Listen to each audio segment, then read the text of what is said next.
വെറും ഒരു രാത്രി കൊണ്ട് അനാഥരായി പോയവർ, കുറെ പേർ ഉറക്കത്തിൽ തന്നെ ഒന്നും അറിയാതെ മൺമറിഞ്ഞുപോയി. രക്ഷപ്പെട്ടവർ തന്റെ ഉടയവരെയും ഉറ്റവരെയും നിസ്സായായി തിരിഞ്ഞു നടക്കുന്നു. ആരിനും ആ നിമിഷം ഒരു കണ്ണുനീർ കാണാനില്ല. എല്ലാവരും ആ ദുരവസ്ഥ കണ്ടു പകച്ചുപോയവർ.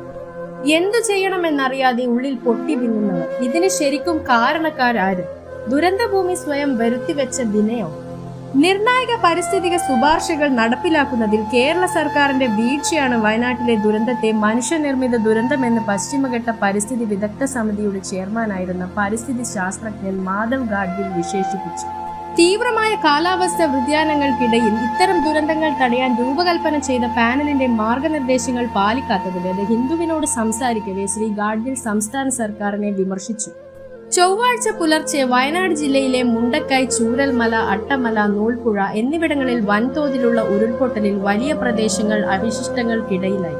നിലവിൽ 330 പേർ മരണപ്പെടുകയും നിരവധി പേർക്ക് പരിക്കേൽക്കുകയും ഇനിയും തിരച്ചിലിൽ കിട്ടാത്തവരുമായി ഒരുപാട് പേർ മണ്ണിനടിയിൽ പെട്ടുപോയിട്ടുമുണ്ട്. ഇവർക്കായി തിരച്ചിൽ തുടരുന്നുമുണ്ട്.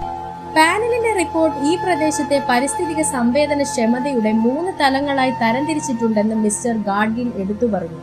ഇപ്പോൾ ദുരന്തം ബാധിച്ച പ്രദേശങ്ങൾ വളരെ സെൻസിറ്റീവായി അടയാളപ്പെടുത്തുന്നു. വളരെ സെൻസിറ്റീവായ ഈ പ്രദേശങ്ങളിൽ ഒരു വികസനവും നടത്താൻ പാടില്ലായിരുന്നു എന്ന് അദ്ദേഹം പറഞ്ഞു. ബ്രിട്ടീഷ് കാലഘട്ടത്തിൽ തേയിലത്തോട്ടങ്ങൾക്കായി ഈ സോണുകൾ ഉപയോഗിച്ചിരുന്നുവെന്നും അതിനുശേഷം റിസോർട്ടുകളുടെയും കൃത്രിമ തടാകങ്ങളുടെയും നിർമ്മാണം ഉൾപ്പെടെ വിപുലമായ വികസനം നടന്നിട്ടുണ്ടെന്നും അദ്ദേഹം പറഞ്ഞു. ദുരന്ത സ്ഥലത്തു നിന്ന് ഏതാനും കിലോമീറ്റർ അകലെ ക്വാറികൾ പ്രവർത്തിക്കുന്നത് സ്ഥിതിഗതികൾ കൂടുതൽ വഷളാക്കിയതായി ഗാഡ്ഗിൽ പറഞ്ഞു. ഈ ക്വാറികൾ ഇപ്പോൾ പ്രവർത്തനരഹിതമായെങ്കിലും അവയുടെ പ്രവർത്തന കാലയളവിലുണ്ടായ ആഘാതങ്ങൾ ദുരിതബാധിത പ്രദേശങ്ങളിലേക്ക് വ്യാപിക്കുകയും കനത്ത മഴയിൽ മണ്ണിടിച്ചിലിന് കാരണമാവുകയും ചെയ്യുമായിരുന്നു അദ്ദേഹം പറഞ്ഞു. വയനാട്ടിലും സംസ്ഥാനത്തിന്റെ മറ്റു ഭാഗങ്ങളിലും ആവർത്തിച്ചുള്ള ദുരന്തങ്ങൾക്ക് ഇടയാക്കിയ പാനൽ റിപ്പോർട്ട് സർക്കാർ തള്ളിക്കളയുകയാണെന്ന് ഗാഡ്ഗിൽ ആരോപിച്ചു.